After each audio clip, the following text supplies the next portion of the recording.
Hello dear teachers, welcome to the YouTube channel Teachership. Today we are going to do last lesson of English pedagogy. This is lesson number 9. Topic is remedial teaching. Hindi में बोला जाता है उपचारात्मक शिक्षण.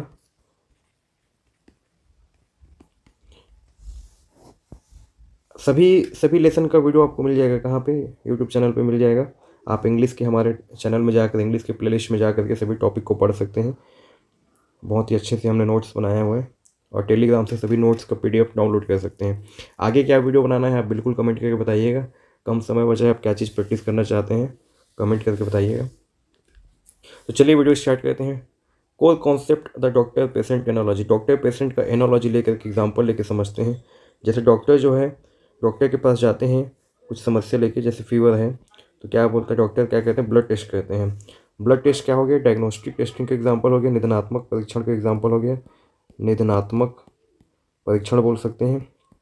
अब वो पता लगाता है कि आपको समस्या क्या है. किससे पता चलेगा? ब्लड से, ब्लड टेस्टिंग के माध्यम से. फिर हमको समस्या पता चल गया तो उसका रेमेडी किया जाता है. रेमेडी मतलब उपचार किया जाता है. तो उपचार के लिए जैसे यहाँ पे दवाई दिया जाता है तो दवाई देना क्या हो गया? रेमेडी हो गया, उपचार हो गया. तो वैसे ही हम लोग रेमेडियल टीचिंग को दो स्टेज में किया जाता है. दो चीज़ें होती हैं इसमें. एक तो डायग्नोस्टिक टेस्ट होता है जिसमें हम समझ में वहाँ से हम लोग टेस्ट करके बताते हैं कि क्या समस्याएं हैं. फिर उसका उपचार किया जाता है, रेमेडियल टीचिंग किया जाता है, जिसको हम लोग मेडिसिन से कंपेयर कर सकते हैं, ट्रीटमेंट से कंपेयर कर सकते हैं. तो रेमेडियल टीचिंग का डिफिनेशन क्या होता है? Remedial teaching is a systematic process to identify specific learning gaps. तो ये रेमेडियल टीचिंग क्या है? उपचारात्मक शिक्षण है. एक सिस्टमेटिक प्रोसेस है जिसमें हम क्या पता लगाते हैं? स्पेसिफिक, विशिष्ट जो समस्या है, विशिष्ट समस्या कहाँ पे आ रहा है उसको पता लगाया जाता है. जहाँ पे हमको लर्निंग में, सीखने में समस्याएं उस विशेष समस्या का पता लगाया जाता है. फिर क्या जाता है? Provide extra support to bridge the gap between their current level and the expected level. अब पता चलने पे क्या किया जाता है? जो करेंट लेवल है और जो हम लोग का एक्सपेक्टेड लेवल है, तो दोनों के बीच में किसका क्या ब्रिज करने का गैप जो बना हुआ है उसको भरने का काम किया जाता है रेमेडियल टीचिंग के माध्यम से. अब इसका साइकिल होता है, 5 स्टेज में चलता है, जिसमें क्या क्या चीज़ें हैं. पहला टीचिंग है. टीचिंग किया जाता है, रेगुलर क्लासरूम इंस्ट्रक्शन होता है इसमें. उसके बाद आकलन किया जाता है, असेसमेंट किया जाता है. असेसमेंट करने के बाद अगर हम देखेंगे फॉर्मेटिव असेसमेंट होता है इसमें. फॉर्मेटिव असेसमेंट से ये पता चलता है कि बच्चे कितना स्कोर करें. स्कोर करेंगे तो उनके स्कोर कार्ड से पता चलेगा कि समस्या कहाँ पे आ रही हैं. तो फिर हम लोग स्पेसिफिक समस्या का पता लगाने के लिए क्या करेंगे? डायग्नोस्टिक टेस्ट करेंगे, निदानात्मक परीक्षण करेंगे, identifying the specific area of struggle. जहाँ पे बच्चे जो स्ट्रगल कर रहे हैं, जहाँ पे परेशानी है, उसका समस्या लगेंगे. समस्या पता चलने के बाद क्या करेंगे? उसको रेमेडियल टीचिंग करा करके उस अल्टरनेटिव मेथड को उपयोग करते हुए, जिससे बच्चे कॉन्सेप्ट को समझ पाए आसानी से, उसका यूज़ करते हुए रेमेडियल टीचिंग कराएंगे. रेमेडियल टीचिंग कराने के बाद फिर री इवोल्यूशन कराया जाता है कि जो भी पढ़ाया गया चीज़ है, पुनर्मूल्यांकन बोल सकते हैं. पुनर्मूल्यांकन के बाद हमको ये पता चल जाता है कि बच्चे जो हैं सीख पाए कि नहीं. सीख पाए तो हम लोग का रेगुलर क्लासरूम शुरू हो जाएगा टीचिंग, और नहीं सीख पाए तो फिर से हमको रीटीच करना पड़ेगा. तो यहाँ से पिक्चर के माध्यम समझ सकते हैं. सबसे पहले हम लोग पढ़ाते हैं बच्चों को, टीचिंग कराते हैं. फिर असेसमेंट होता है, आकलन होता है. आकलन में पता चल कि बच्चे कम मार्क्स लेके आए तो हम लोग डायग्नोस्टिक टेस्ट लेंगे कहाँ पे समस्या पता लगाने के लिए. फिर निदानात्मक परीक्षण लेने के बाद हम लोग क्या करेंगे? उसका उपचारात्मक शिक्षण करेंगे, जो भी समस्या है उसको दूर करेंगे. उसका रिवॉल्यूशन लेंगे कि सीखेंगे नहीं सीखे पता लगाने के लिए. बच्चे सीख गए तो फिर से हम लोग का रेगुलर क्लासरूम चालू हो गया. ये तरीका होता है हम लोग का, स्टेप बाय स्टेप चलता है, जिसको क्या बोल सकते हैं? स्टेप ऑफ रेमेडियल टीचिंग बोल सकते हैं, साइकिल ऑफ रेमेडियल टीचिंग. अब आगे देखते हैं गोल्स ऑफ रेमेडियल. गोल्स क्या हैं रेमेडियल टीचिंग के? सबसे पहले गैप फिलिंग. जो भी गैप फिलिंग है कि बच्चों का जो अभी का लेवल है, performance, student performance and their potential, जो अभी जो परफॉर्म कर पाए, जो अभी का जो प्रदर्शन है और उनकी जो क्षमता है, दोनों के बीच में जो गैप बना हुआ है उसको फिल करने का काम करता है, पूर्ण करने का काम करता है. Confidence building. कॉन्फिडेंस बढ़ाने के, आत्मविश्वास बढ़ाने के लिए, बच्चों का आत्मविश्वास बढ़ाने के लिए रेमेडियल टीचिंग किया जाता है, ताकि बच्चे जो हैं जो एग्ज़ाम से फेल होने का डर है उसको दिमाग से निकाल सके. प्रिवेंशन के लिए, रोकथाम के लिए, कि जो भी समस्याएं बच्चे अभी फेस कर रहे हैं वो आगे चल के परमानेंट ना हो जाए, परमानेंट डिसेबिलिटी ना बन जाए. इसलिए हम लोग क्या करते हैं? रोकथाम के लिए रेमेडियल टीचिंग करते हैं. Not just for weak student. कभी भी ध्यान रखिएगा कि रेमेडियल टीचिंग केवल वीक स्टूडेंट, कमज़ोर बच्चों के लिए नहीं होता. ये ऐसे बच्चे भी शामिल हो सकते हैं जो क्लास में टॉपर हैं लेकिन किसी कारणवश कुछ कॉन्सेप्ट को मिस कर गए हैं, कुछ समय की क्लास नहीं ले पाए हैं, तो वो बच्चे भी शामिल होते हैं. Major strategies for remedial teaching. Remedial teaching के लिए क्या मेजर रणनीति है जिसके माध्यम से हम लोग बच्चों को सिखा सकें। तो सबसे पहला क्या है, IEP है, जिसको बोलते हैं इंडिविजुअलाइज्ड एजुकेशनल प्रोग्राम।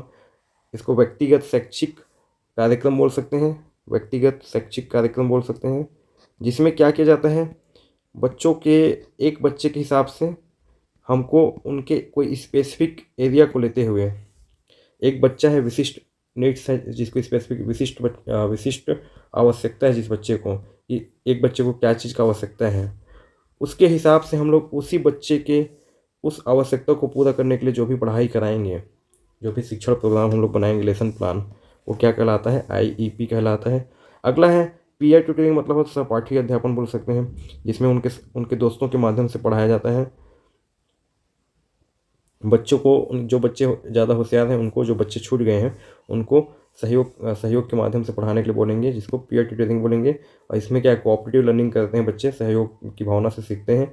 सिंप्लीफिकेशन करा के जो भी समस्याएं हैं उसको छोटे छोटे उसमें तोड़ करके पढ़ाया जा सकता है। मल्टी सेंसरी अप्रोच यूज़ कर सकते हैं, जिसमें TLM वगैरह की यूज़ करते हुए, जिसमें ज़्यादा से ज़्यादा उन लोग का संवेदी जो पेशी ज़्यादा से ज़्यादा बच्चे हैं। मल्टी सेंसरी में अगला है मल्टी सेंसरी अप्रोच। इसमें क्या कर सकते हैं, बहुत संवेदीय उपागम बोल सकते हैं, जिसमें बच्चे जो हैं अलग अलग प्रकार के, जैसे विजुअल एड्स हो गए, ऑडियो हो गए, एंड काइनेटिक करके सीखने वाले जो एड्स हो गए, TLM, उनका उपयोग करते हुए बच्चों को सिखा सकते हैं, जिससे वो अच्छे से समझ जाएँ।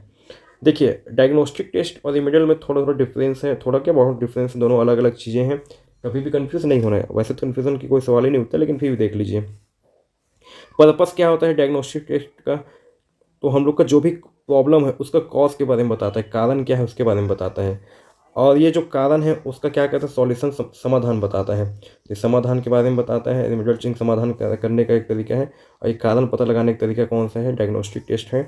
फोकस, इसमें क्या है, आइडेंटिफिकेशन ऑफ स्पेसिफिक कीलर, जो भी स्पेसिफिक कीलर है उसका क्या पता लगाया जाता है, यहाँ पे पता लगाने का काम करते हैं, और यहाँ पे करेक्शन करने का, सुधार का काम किया जाता है। जैसे एनालॉजी ले सकते हैं, ये इन्वेस्टिगेशन है, तो ये क्या है, ट्रीटमेंट है। जैसे एक्सरे के माध्यम से हम लोग इन्वेस्टिगेशन किए तो उसका मेडिसिन जो हो जाएगा, ट्रीटमेंट हो जाएगा, तो ये एनालॉजी ले सकते हैं। टाइमिंग क्या है, तो ये बिफोर रिमेडियल टीचिंग, ये इसके रिमेडियल टीचिंग के पहले आता है और ये इसके बाद आता है। तो सबसे पहले डायग्नोस्टिक टेस्ट होगा, उसके बाद ही रिमेडियल टीचिंग होगा। अब चलिए आप इसका देख लेते हैं क्या क्या चीज़ें नहीं हैं। कभी भी री टीचिंग फिर से पढ़ा देना पूरे क्लास को, जैसे किसी क्लास को, कोई इंग्लिश के क्लास में कोई टॉपिक समझ में नहीं आया और उस पूरे क्लास को एक साथ पढ़ा दें, तो कभी भी री टीचिंग जो हुआ वो रिमेडियल नहीं कहलाएगा, रिमेडियल टीचिंग नहीं कहलाएगा। इट इज़ नॉट पनिशमेंट, नहीं है ये, पनिशमेंट नहीं है। लेबलिंग करने का तरीका नहीं है कि बच्चे होशियार हैं, एक बच्चे गधे हैं, ऐसे ये लेबलिंग करने का तरीका नहीं है, और ये किसी भी प्रकार से रटवाने का तरीका नहीं होता रिमेडियल टीचिंग। तो ये कुछ हम लोग के क्या नहीं है उसके बारे में हो गया। अब चलिए दोस्तों, इसका हम लोग MCQ क्वेश्चन कर लेते हैं, जो आपको CG टेट और CTET का क्वेश्चन लिया गया है, 2024 से लेकर के 2019 तक का क्वेश्चन लिया गया है। इससे क्या होगा, हम लोग का और जो भी है उसका अभ्यास हो जाएगा। तो सबसे फर्स्ट क्वेश्चन है, in a language class a teacher provides additional support and instruction to student who are struggling to grasp certain language concept. एक लैंग्वेज के क्लास में टीचर क्या है, एक्स्ट्रा एडिशनल सपोर्ट प्रोवाइड करता है, इसके माध्यम से जो बच्चे जो है ग्रास्प कर किसी प्रॉब्लम में समस्याएं जो है फेस कर रहे हैं, तो ये क्या कहलाएगा। तो हम लोग जैसे देख चुके हैं क्या कहलाता है, रिमेडियल टीचिंग कहलाता है। नेक्स्ट क्वेश्चन देखते हैं,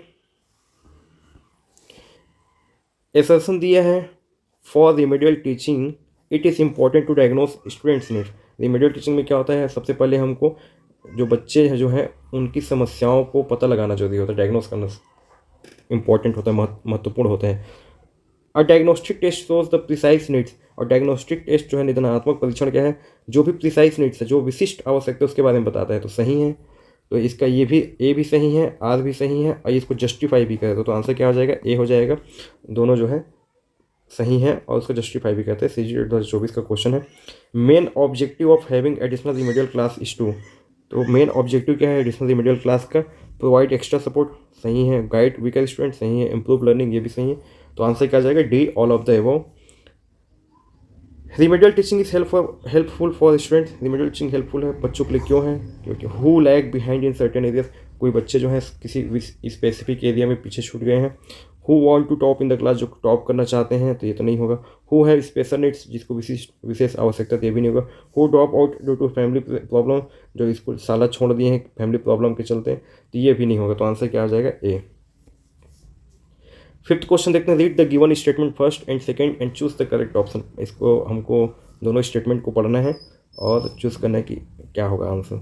the objective of remedial teaching is to give additional help to peoples who for one reason or another have fallen behind the rest of the class in the English language. Remedial teaching का उद्देश्य क्या होता है कि बच्चे जो है एक कारण से या बहुत से कारण से बाकी क्लास के बच्चों से पीछे हो गए हैं, तो उसको पूर्ण करने का एक तरीका होता है, उसका उद्देश्य होता है। सम में है पुअर में, कुछ बच्चे कम पुअर मेमोरी वाले हो सकते हैं, कम दिमाग वाले। कुछ बच्चे जो हैं जिनका मोटिवेशन कम हो सकता है, किसी का शॉर्ट स्पेन ऑफ अटेंशन है, कोई बच्चे बहुत कम समय तक ध्यान दे पाते हैं, और इन वर्क सिचुएशन और एसोसिएटेड बिहेवियर प्रॉब्लम, तो अलग अलग प्रकार की समस्याएं आ सकती हैं, इसलिए हम लोग रेमेडियल टीचिंग कराना जरूरी है। तो ये क्या, statement 1 is an argument and second is it's explanation, तो सही है। ये जो है आर्ग्यूमेंट हो गया और इसका एक्सप्लेनेशन हो गया, तो हम लोग का आंसर क्या आ जाएगा? ए हो जाएगा। सिक्स्थ क्वेश्चन देखते हैं, the objective of remedial teaching is to give additional help to people who for one reason or another have fallen behind the rest of the class in the English language because.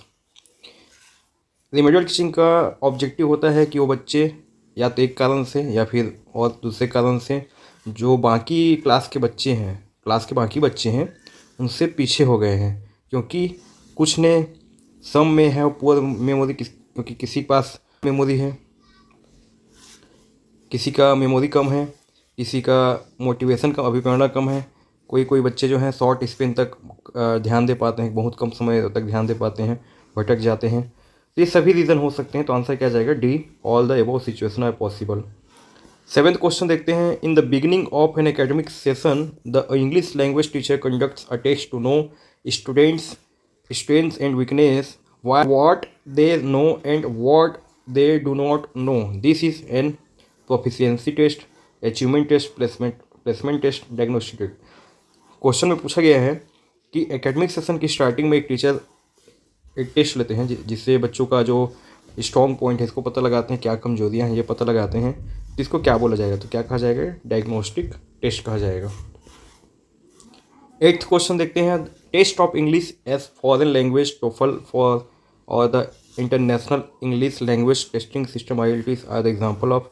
तो किसका example है? तो ये proficiency test का example है, जो कि हमारा लैंग्वेज स्किल का क्वेश्चन है, लेकिन क्वेश्चन अच्छा था तो यहाँ ले आया।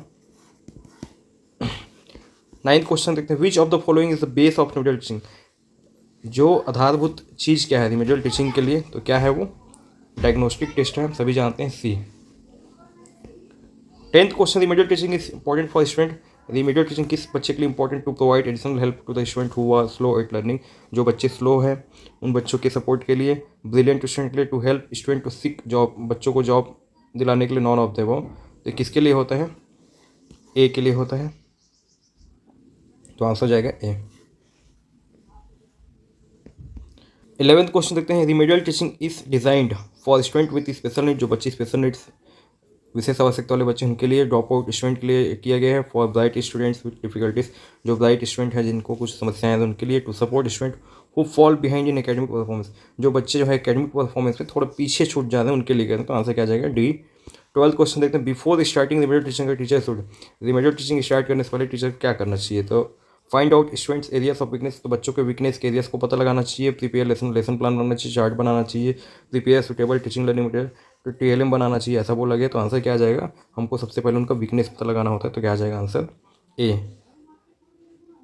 13th क्वेश्चन दिया गया, which of the following is true about remedial teaching. Remedial teaching के लिए कौन सा सही? Providing support to improve performance को इम्प्रूव करने के लिए सपोर्ट प्रोवाइड करना। Showing sympathy to backward student, जो बच्चे बैकवर्ड बच्चे हैं उनके लिए सिंपैथी प्रोवाइड करना। Providing extra marks to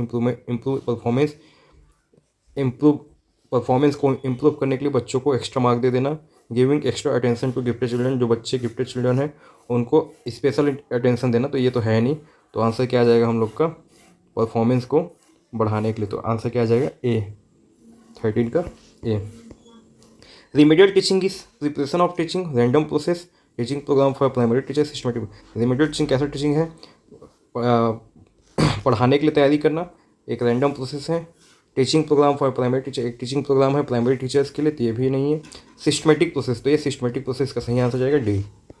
the purpose of remedial teaching is to, purpose क्या है रिमेडियल टीचिंग का? Introduce grammar to existing item, grammar को इंट्रोड्यूस कराना। Test the knowledge of the student, knowledge को टेस्ट करना बच्चों के। Teach the language item not properly learn again to the learners, teach language item to the learner, language item को पढ़ाना। और ये क्या है, जो बच्चे जो हैं जिसको सीख नहीं पाए ठीक से, उसको फिर से पढ़ाना कहा जाता है। तो आंसर क्या आ जाएगा? सी। तो ये कुछ 15 क्वेश्चन थे आपके सी टेट और सी टेट से लिया गया था। आई होप आप लोग को अभ्यास करने में मदद मिला होगा। और बाकी के क्लास अटेंड करने के लिए आप लोग प्ले लिस्ट में जा करके, आपका English pedagogy complete class available है यूट्यूब में, तो बाकी क्लास अटेंड करने के लिए प्ले लिस्ट में जाइए, जा करके देखिए। Thank you so much. बिल्कुल कमेंट कीजिएगा कि आगे क्या टॉपिक, किस टॉपिक में वीडियो बनाया जाए, ताकि आपको हेल्प मिले। Thank you so much.